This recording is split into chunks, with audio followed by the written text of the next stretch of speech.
வணக்கம், welcome to அஆஇஈ உலகம். வாங்க, இது நண்டு குழம்பா இல்லை சிக்கன் குழம்பா அப்படின்னு யோசிக்கிற அளவுக்கு ஒரு மஷ்ரூம் கிரேவி பண்ண போகிறேன். எப்படி பண்ணுறதுன்னு பார்க்கலாம் வாங்க.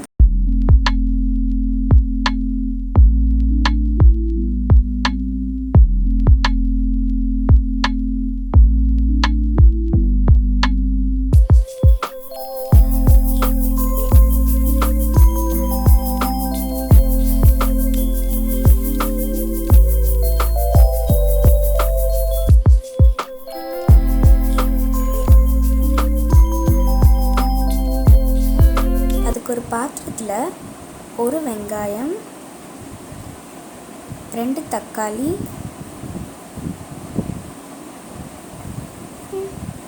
2 காஷ்மீரி மிளகாய், கொஞ்சமாக கருவேப்பிலை, ஒரு கைப்பிடி கொத்தமல்லி, கொஞ்சமாக உப்பு, கொஞ்சமாக மஞ்சள் தூள், கசகசா, தேவையான அளவு தண்ணி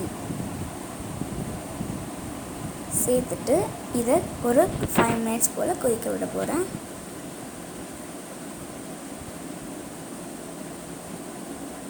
இப்போ இதை ஒரு தட்டை போட்டு மூடி கொதிக்க விட்டுடலாம்.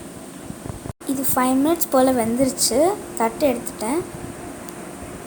இதை ஆற வச்சுட்டு நம்ம இதை அரைச்சி எடுத்துடலாம். ஒரு கடாயில் ஒரு கரண்டி எண்ணெய். இப்போ இந்த எண்ணெய் சூடான பிறகு இதில் 2-3 ஸ்பூன் தேங்காய் துருவலை சேர்த்து நல்லா வதக்கிக்கலாம்.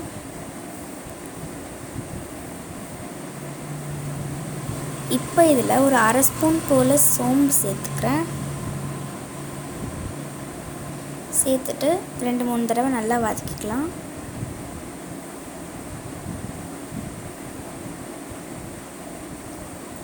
இப்போ இதை நம்ம ஏற்கனவே எடுத்து வச்சுருக்க வெங்காய தக்காளி கூட சேர்த்து அரைச்சி எடுத்துகிட்டு வர போகிறேன். அதே கடாயில் இன்னும் ஒரு குழிக்கரண்டி எண்ணெய் சேர்த்துக்கலாம். அதில் கொஞ்சமாக பிரியாணி இலை, பெரிய ஏலம்,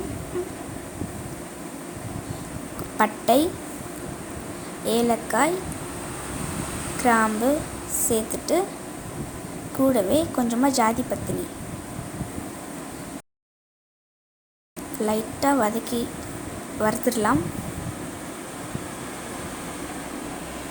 இப்போ இதில் சின்ன சைஸ் வெங்காயத்தை கட் பண்ணி வச்சுருக்கேன், அதையும் சேர்த்துடலாம். கூடவே மஷ்ரூம்,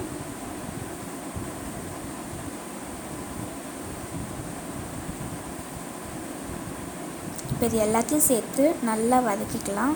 மஷ்ரூம் நல்லா வதங்கிடுச்சு. இப்போ இதில் கொஞ்சமாக உப்பு, மஞ்சள் தூள் சேர்த்து நல்லா வதக்கிக்கலாம்.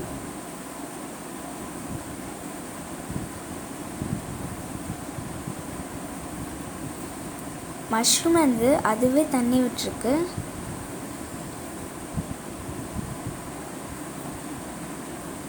எனக்கு என்னோடய சொப்பு சாமா வச்சு சமைக்கணும்னு ஆசையாக இருந்தது.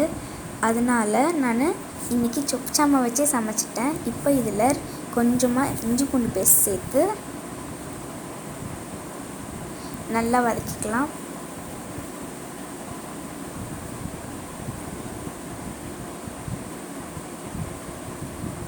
ஒரு ஸ்பூன் மிளகாய் தூள் சேர்த்து திரும்ப அது எல்லாத்தையும் நல்லா கலந்துடலாம்.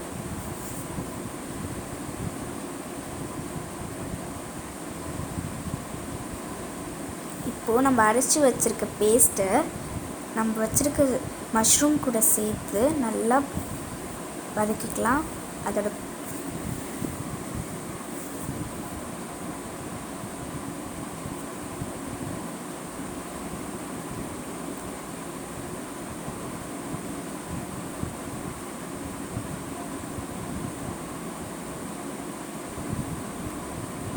ஜாரில் இருக்கிற மீதி பேஸ்ட்டை எடுக்கிறதுக்கு கொஞ்சமாக தண்ணி சேர்த்து கலந்து எடுத்துருக்கேன். அதையுமே இதில் சேர்த்துடலாம்.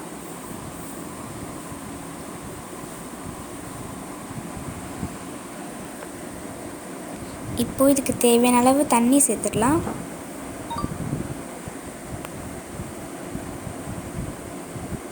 நல்லா கலந்துடலாம்.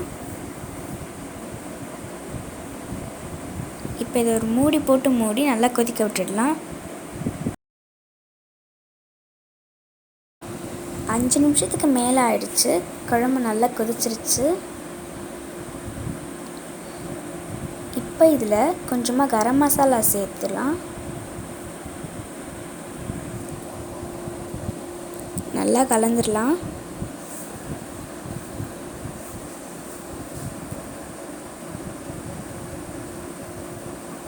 கூடவே கொஞ்சமாக பெப்பரும் சேர்த்துக்கிறேன். ஒரு வாட்டி கலந்துட்டு கொஞ்சமாக கருவேப்பிலை, அப்புறமா கொஞ்சமாக கஸ்தூரி மேத்தி,